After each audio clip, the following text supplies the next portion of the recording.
पंतप्रधान नरेंद्र मोदी उद्या ठाण्याच्या दौऱ्यावरती आहेत। महिला सशक्तीकरण कार्यक्रमाचं विविध प्रकल्पांचं भूमिपूजन पंतप्रधान नरेंद्र मोदींच्या हस्ते केलं जाईल। ठाण्यात घोडबंदर रोडवरील वालावलकर मैदानावर उद्या संध्याकाळी 4 वाजता कार्यक्रम पार पडतोय। या कार्यक्रमासाठी जय्यत तयारी करण्यात आली। दरम्यान पंतप्रधानांच्या कार्यक्रमामुळे परिसरातील वाहतुकीतही बदल करण्यात आले। शनिवार 5 ऑक्टोबर रोजी पंतप्रधान नरेंद्र मोदी हे ठाणे जिल्हा दौऱ्यावर असणार आहेत।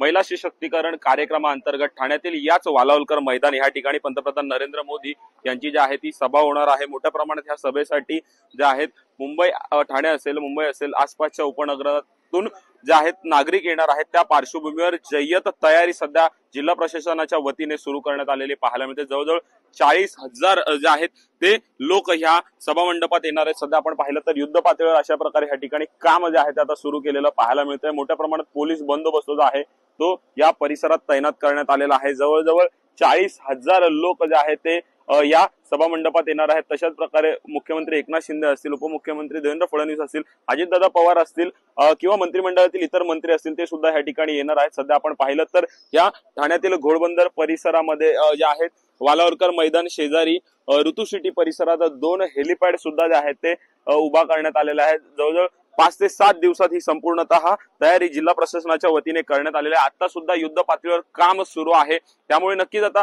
पंतप्रधान नरेंद्र मोदी यांचा ठाणे जिल्हा दौरा कशा प्रकारे पार पडेल हे देखील पाहणं तितकंच महत्त्वाचं ठरणार आहे। ठाण्याहून मी प्रेम मोरे, न्यूज 18 लोकमत, ठाणे।